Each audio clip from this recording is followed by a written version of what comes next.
Good morning, people, and welcome to Your Morning Cup with Chuck, where I help you get inspired, educated, and motivated to a point where all you think is positive thoughts, baby, and positive thoughts create positive action. Welcome to the First Cupkc. This podcast is powered by Podcast. Today, I have a very special guest. She is a Washburn University graduate, John Maxwell Coach certified, former sales representative of both IBM and Microsoft, and the founder of a very successful real estate investment company called Lighthouse Ventures, Inc. Please welcome Jennifer Barner to the show. Thank you so much for that. I'm honored to be here. Thank you. You're welcome. I'm honored to have you. Tell our listeners a little bit about Jennifer Barner. Well, that's a big loaded question right there, but I'll try to keep it as simple as possible. When I was growing up, first of all, I was adopted. Really? Yeah, and God blessed me with the best parents in the world. Mm-hmm. And my dad is what I call a balcony person. He's my balcony person in life. Right. He cheered me on my entire life, telling me I can do anything I want to do, but I need to make good grades.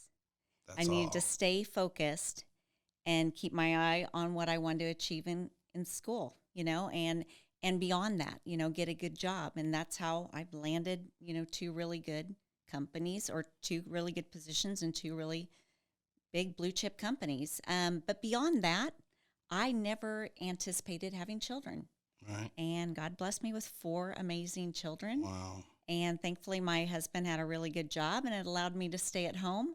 And so for the last 20 years, I've been raising our children. And it wasn't until my daughter started approaching college that I decided, at some point, I'm going to have to enter back into the workplace. Mm-hmm. And a woman in her mid-40s at the time, I thought, what am I going to do? And who's going to want to hire me? Yeah, so I found this. Somebody had invited me to join them at a Rich Dad event, and I didn't know what a Rich Dad event was, but I was really excited to hear more about passive income and the ability to make mailbox money. Who doesn't love the idea of that concept, right? So I got started. I went to that conference, and I fell in love with the concept that I didn't have to become a real estate agent to be able to buy and sell real estate, that I could start building rental homes and creating passive income. So I fell in love with that, and here I am 7 years later, and now I've kind of evolved into owning multifamily properties. And it's just been, it's been such a blessing in our life that I've been able to really show my kids that you can be at home and raise your children. You can have another chapter in life that allows you to still do what you want to do after you've raised your kids. Mm-hmm. And I feel like I'm just getting started in life, honestly. Right. Yeah. Have you ever been to a Than Merrill one of the Than Merrill events? With Fortune Builders? Yes. No, I haven't. I am a prodigy of the Rich Dad program. Yes. Yeah. So, but very comparable, I imagine. Yeah, it's they have a system kind of like the Rich Dad, Poor Dad, but I'm more of a Robert Kiyosaki guy. Yeah. Because, of course, learning, growing up, starting to get into self-education, he was one of the first mentors of books that I actually got to enter into. But my next question is, why real estate? Well, for me, I was always intrigued with the idea that people could buy and sell properties, and I had a love for decorating our home. And every chance I got to go shopping and decorate, I didn't buy material things for myself in terms of clothing, but I loved to decorate our home. And when I realized that I could start buying homes using our IRA, I thought, this is a fascinating concept. And I kind of felt ripped off because I have a degree in finance, but yet I never was that was never given to me. That information was never given to me in college.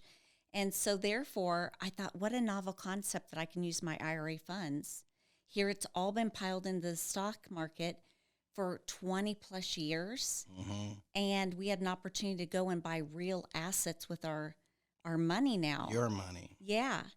And I thought, gosh, this is so cool. I'm going to start doing that. So I started flipping homes. And I didn't have to do it on the weekends or evenings and take time away from my family. I could do it during the hours my kids were in school.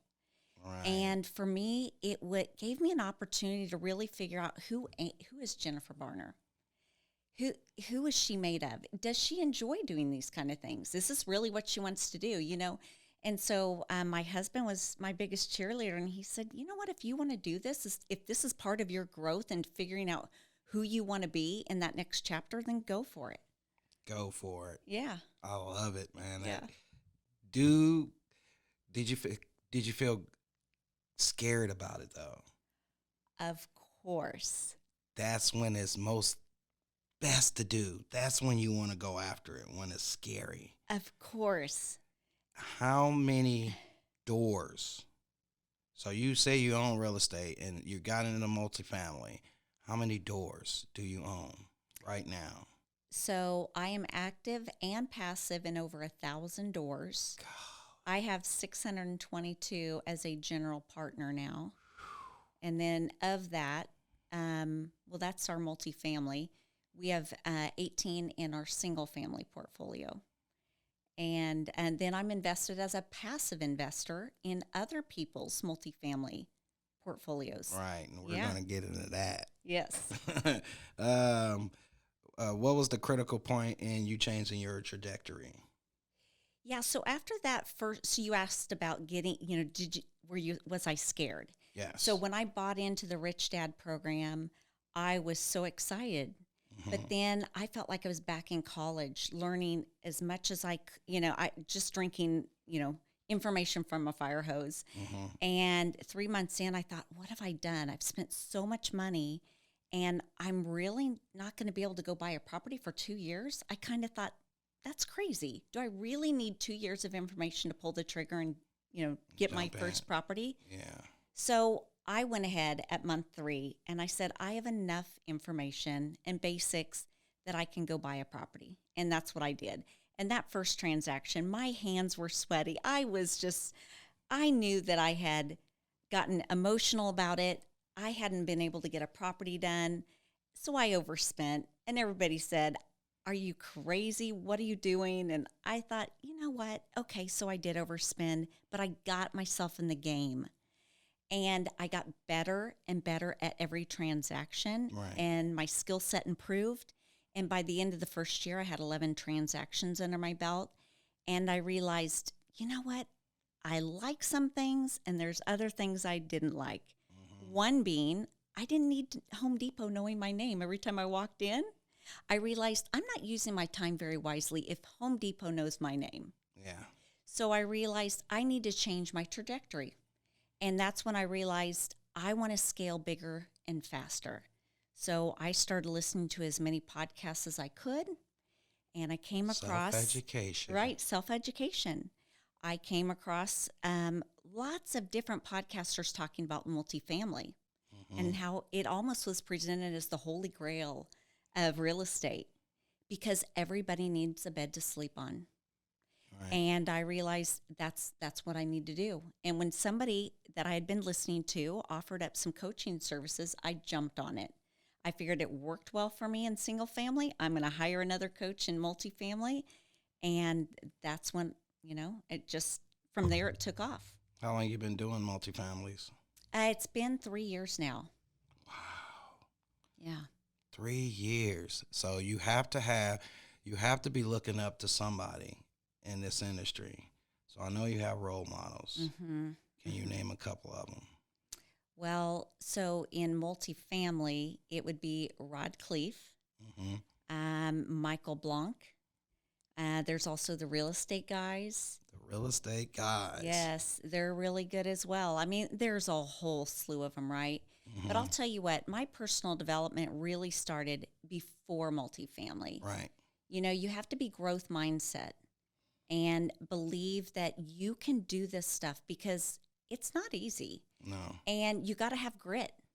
And without grit, I mean, you're going to hit the snooze button. It's too easy to say, you know what, this stuff's too hard.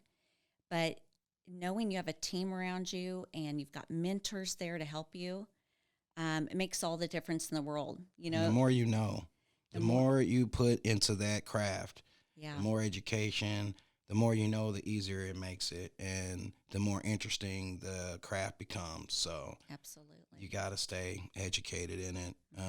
Who are some of your overall role models, like in life?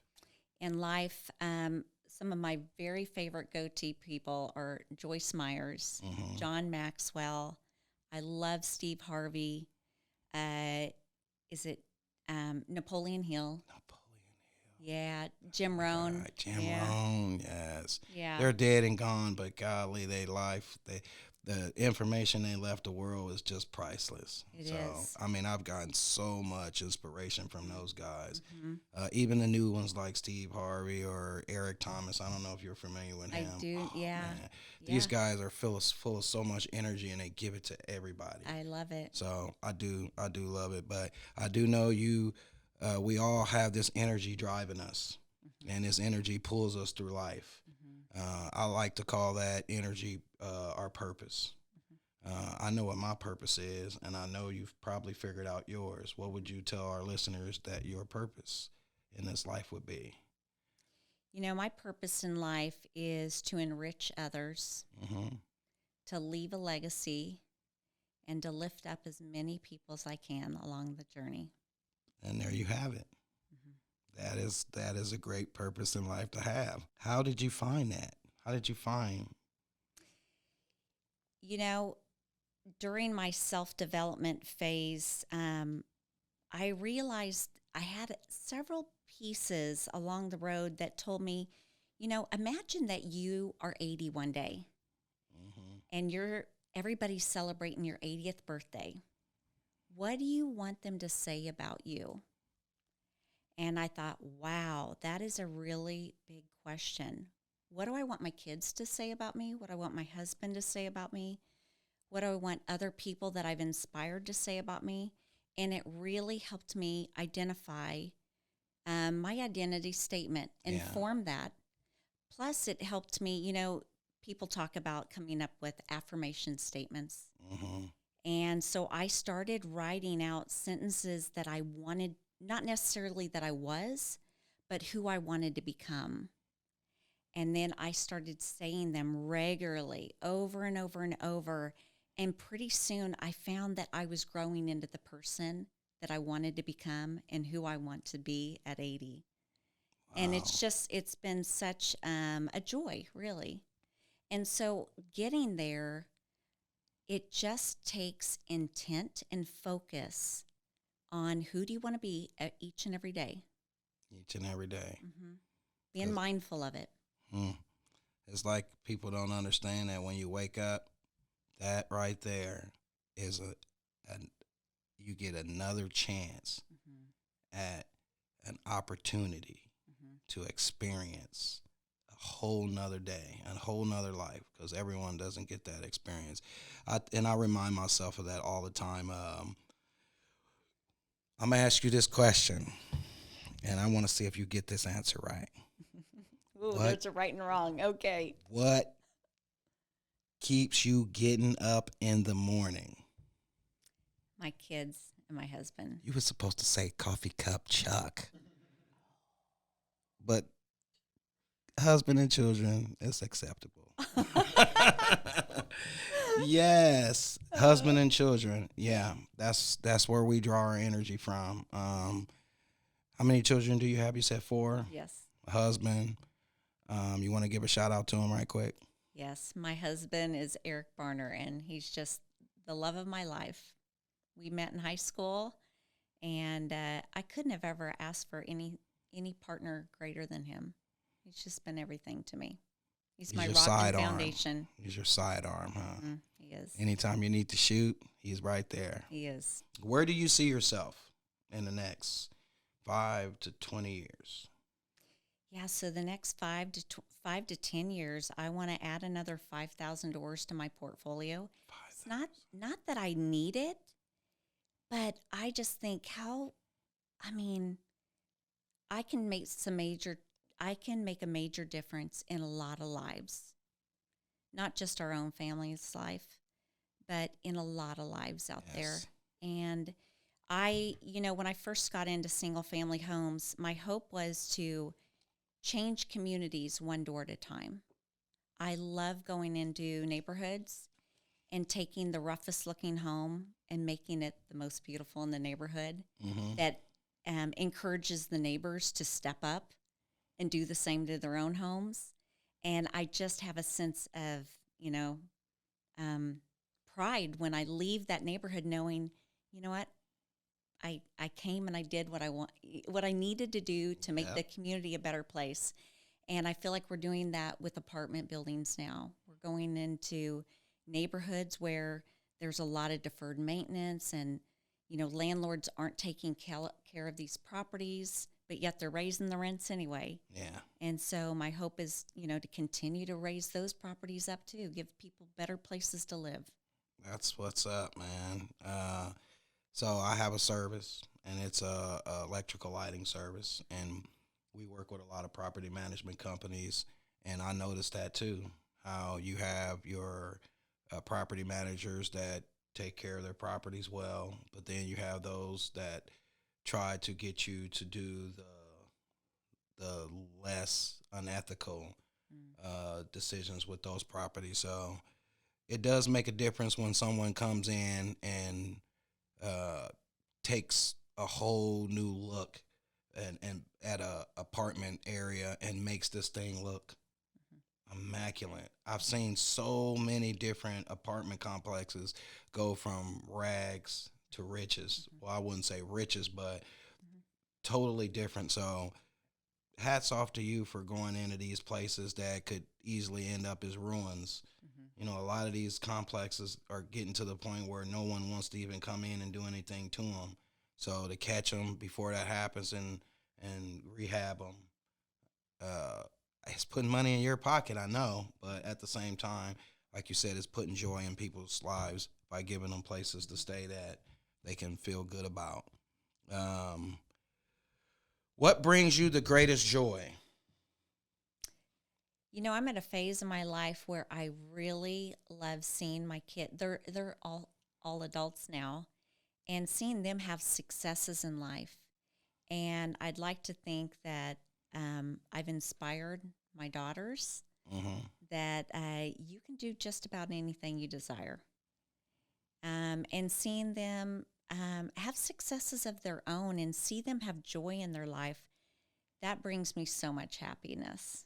As you brought them to that point. Yeah. You helped them get there, and now you get to witness them doing the same thing you're doing. And, I'm at a point right now where I'm watching my kids grow, but at the same time, I'm watching the grandkids. Oh. And you watch them go from car seat babies to the feet touching the ground in the back seat, and they're kicking on the back seat of the car, and you watch them go from a stage of wanting to be close to grandpa and nana, and then they get to that point where all they want is the video games. And so the stages, to be able to watch them go through the stages, that does bring great joy, especially being able to be there. That's the big thing to me, is being able to be there. And I think that's why I do what I do, to try to create that spare time, that extra time to be able to spend more time with your family. So now we're going to get into a little bit serious talk about what you do in your professional life. How can others get started in the real estate or simply change their mindset? I think one of the best things somebody can do, just changing their mindset, is read The Miracle Morning. Talks about the importance of getting your day started right. The Miracle Morning by Hal Elrod. It says, don't hit the snooze button. The difference between, successful and unsuccessful people have the same denominator. We all love to sleep. We all love, nobody wants to exercise. Everybody loves to eat bad foods. The difference between successful and unsuccessful people is they do the bad thing, they do the hard things anyway. Yeah. You know, they don't hit the snooze button. They choose to get up when the alarm goes off and they exercise. You know, they make themselves a priority every single day. They say no to all the white flour, foods and the stuff that's not bad, good for us. And they try to make healthy decisions each and every day. They stay committed to themselves and honor themselves. And I think that's probably one of the best places you can start just in general in life. Mindset. Yeah, mindset. And then from there, start being aware of your financial situation. Get control of your finances. You're never going to get anywhere if you outspend what you make. Right. And you can't bury your head in the sand and think your financial situation's going to go away. You need to be cognizant of it. And that's one thing that I'll give my dad great credit for. His mom, out of necessity, married 3 different men just to provide for her children. She had to marry them. And so that was one thing my dad instilled in me is I don't want you to ever have to be dependent on anyone. I want you to have the financial aptitude that you can make your own money and you could support yourself on your own. Deep. And, I think every girl, every man should know how to pay their bills, know how much they're spending every single month, get a good grasp on that. And from there, you can start buying assets. And it's not hard. Believe it or not, it is quite simple. You just have to know what are your liabilities, and that's how much are your expenses every single month. And then what do you own? And it's that simple. And if you don't own anything, that's okay. All of us started with nothing, one day or once upon a time, right? We all had nothing. So you just start with 0 and you keep growing it. And you work with it. Yes. You put in the work. Yeah. And like you said earlier in the episode, it's not easy. No. And a lot of people they want it given, and they don't want to take the hard. And once you get over the hard, I like to go on the method of habitual habit. You get used to doing it, and it just becomes such a habit to where you just do it instantly. I want to talk about your company, Lighthouse. Oh yeah. Yeah, you got to give us a little insight about Lighthouse. So, listeners, we have a investment group called TAMIC. She was a guest. She was one of our guest speakers. She did a presentation on one of our meetings the other day, and I must say it was an awesome presentation. She has a lot. She has a very good source of information for anyone that is looking to get into multifamily homes. So if that's something that you guys are interested in, even if you're just interested in some questions on real estate in general and you need some coaching, her company and the people she worked alongside with, they have some very, very, very good contact information that can help get you started in that field. But like I said, tell us a little bit about Lighthouse Ventures. Yeah, so Lighthouse Ventures is my private equity company, and we invest in multifamily properties. We also help others get started investing. And so the primary goal is to allow people to invest passively in an apartment building without having any liability. So say, for example, I find an apartment building, right, and I put it under contract, and now, it's $1 million, and now I need to come up with 20 to 25% down, so I've got to raise $250,000. Now, these are some pretty small numbers, and somebody may be able to come up with that on their own. But let's say you couldn't come up with this on your own. Right. Maybe you want to bring some people together. And so you might pool investors together, and that's what you call a syndication. and each person may bring $25,000 to $50,000 to the table on that particular deal because it's small enough that you could put some people together. And typically, you probably wouldn't do a syndication on something that small, but the rule is still the same. Somebody could come in and be a passive investor, and they have zero liability because they're coming in as a Class A member. Zero. And does that mean I don't have to show up to nothing? Nothing. Just give my money up. You just give your money, and then I would manage the asset for us. And every quarter, I pay out distributions. You make a little bit of cash on your investment. And then at the time of the sale, which is usually 3 to 5 years is the typical time to hold a multifamily property, then you get your money, your original investment back, plus the sale proceeds. Right. And this is how people get wealthy.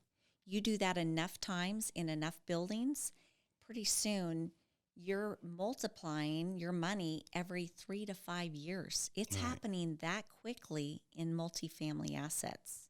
Yeah, a lot of doors. A lot of doors involved in it. Yes. And, it's unfortunate that we're not taught this in school. Right. Well, if they teach it in school, I mean, everyone will be running around just sucking up land.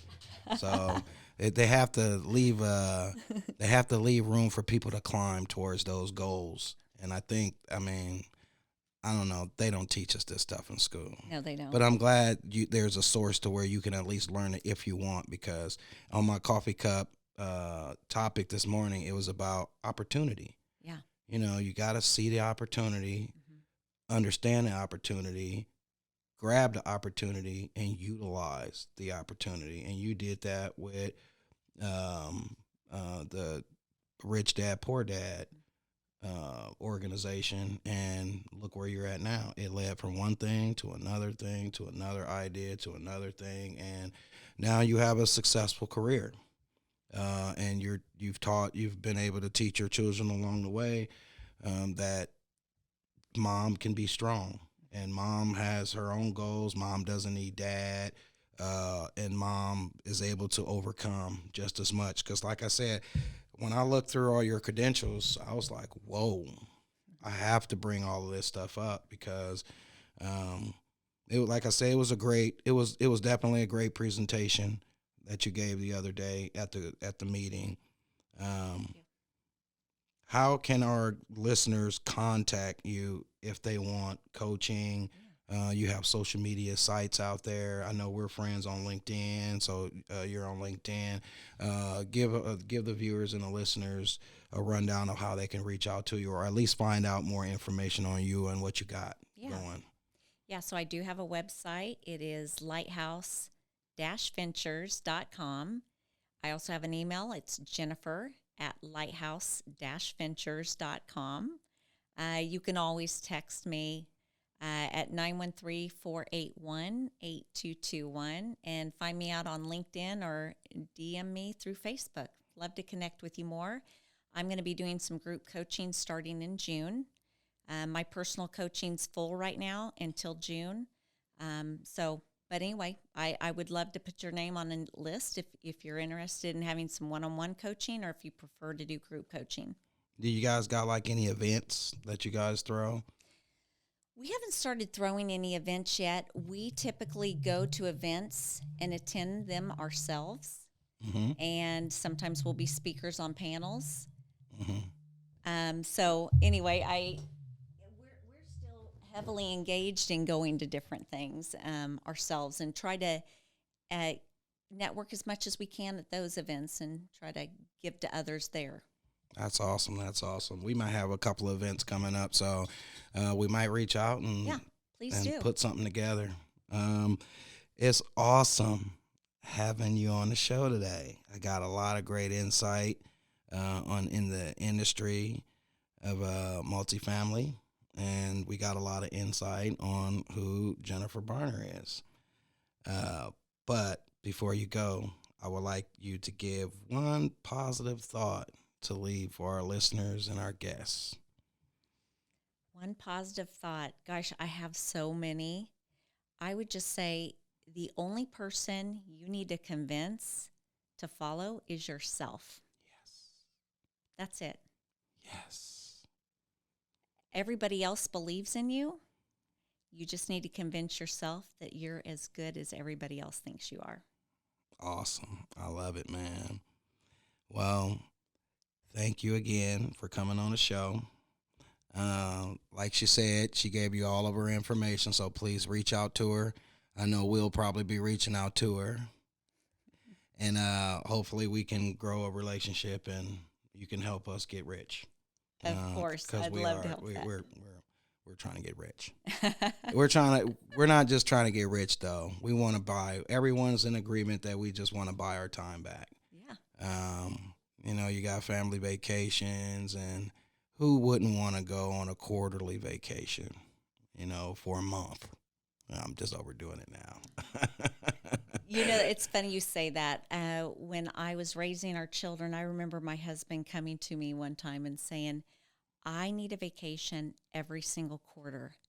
And I thought to myself, yeah, we all would like that, but that's not in the budget. How are we ever going to make that happen? And now we are. Yes. And that's what real estate can do in your life. I mean, it's a game changer. I didn't aspire for all this stuff in life that we've been able to achieve. I have a funny story, if you don't mind me sharing this. Let it go. So when we first got married, we built a home here in Overland Park. We were meeting with our financial advisor, and he said, Jennifer, tell me, what do you want out of life? And I was like, I just want 2 pear trees in my backyard. Mm. And he goes, that's what you want in life? I couldn't see past my backyard. I just want 2 pear trees. Can you give me that? He's like, I think we can get you 2 pear trees. Yeah. I'm like, great. You know? And now today, those pear trees are so far behind you, it's pathetic. Yeah. Yeah, you're right. I like that. I never even looked at it like that. Yeah. Sometimes you can't even see past what's in front of you. No. I think I lived like that for a long time. And like you said, the mindset changed. I looked for ways to change my life so much. What do I need to do to get going? And not just going in the right direction. Mm-hmm. And it was the mindset. I changed the mindset. And that right there is the greatest change you can make, because you start realizing how powerful you are and how powerful your mind is. And a lot of people don't really understand that it all starts there, right there. Everything starts with your mind, what you're thinking, the thoughts, everything. That's the processing center. So it does really mean a lot when you can say your mindset gave you the world, because it really does. So I had some of the books I read were foundational to changing. I don't know if you ever read The Power of Positive Thinking. Yes, I got it in my by Norman Peale. Yes, it's in my audiobooks. Yeah. Another one is Eat That Frog. Starting with the hardest task first. Really getting focused. And this is something I get bothered by now. Is if I'm at the first part of my day not moving my needle on things that are going to make a difference, not getting bogged down in all the administrative work. I mean, we all have administrative work, right? Do. And that's our comfort zone, because we can get really good at that, right? Yeah. It's really tackling the stuff every day that's going to make a difference in the trajectory of our boat. I always tell my kids that, you're going to get in a boat and it's going to sail somewhere. Mm-hmm. The question is it just going to, float aimlessly and then hit the side of a cliff? Yeah, a rock. Or if you gave it some focus, could it land on the most gorgeous beach of all? Yeah. I mean, you have to give it some intent there, right? You have to know where you're going. And you have to have some goals and dreams. A roadmap. Yeah. Got to have a map. I never even dreamt, I didn't know how to dream, quite frankly. Mm-hmm. Nobody taught me that, hey, there's something beyond, high school, college, and then that first job that your 2 jobs that you wanted that you thought your dream jobs. I never knew to dream beyond that. And I always tell my kids now, man, I didn't dream big enough. So start dreaming now in your 20s just take the lid off. Yes. The other hardest thing I think in the entire world is just sitting down and thinking about what do you want. Yeah. Thinking is one of the hardest skills. And we're having so much thrown at us And we do it all now. the time, every day. Yeah. All day long we're thinking, and it's just the hardest thing. But thinking on where we want to go. Focus. Right. That's a whole different thing. There's a book out there, The Road Less Stupid. The Road Less Stupid. And I understand Tony Robbins uses this book a lot for his business mastery class. And I usually listen to books on Audible. Yeah, me too. And this book was so deep that I had to order the book because every time I was stopping it every 5-10 seconds going, what was the question he just, and he teaches you that, hey, set some strategic blocks in your week that all you do is you just go and you sit for 45 minutes, turn off the phone, and just sit and think. Mindfulness. And you're going to get clarity on a lot of problems you've been really struggling with. Apple has this thing where they remind me, I think 5 or 6 times a day to take a break and be mindful. Oh, I like that. And it just comes up. I never programmed it on there, so I left it. And sometimes I'm able to get on there and take the minute, but it walks you through. It tells you to breathe. It tells you to think. It does it all. So you're right. You got to take times to think. You have to take a time out for yourself and be able to process life, the moment, where you want to go from here, where you want to project yourself 5 years from now, 4 years from now, 3 years from now. And that's how I know. That's how I went from my garage to my shop. And you pulled up in front of the shop earlier. That didn't used to be a shop. That used to be my garage. And from being able to process and sit down and think by yourself and concentrate, I was able to do that too. So it's a blessing when you have time to yourself to process things. But thank you so much for coming and spending some time with us. Thank you for the knowledge that you've been able to give. I'm pretty sure that this is going to definitely help someone out, and that's what we do this for. You guys reach out to Jennifer Barner on all her social media sites. Hope you guys have a wonderful rest of your weekend. And like always, stay positive, people.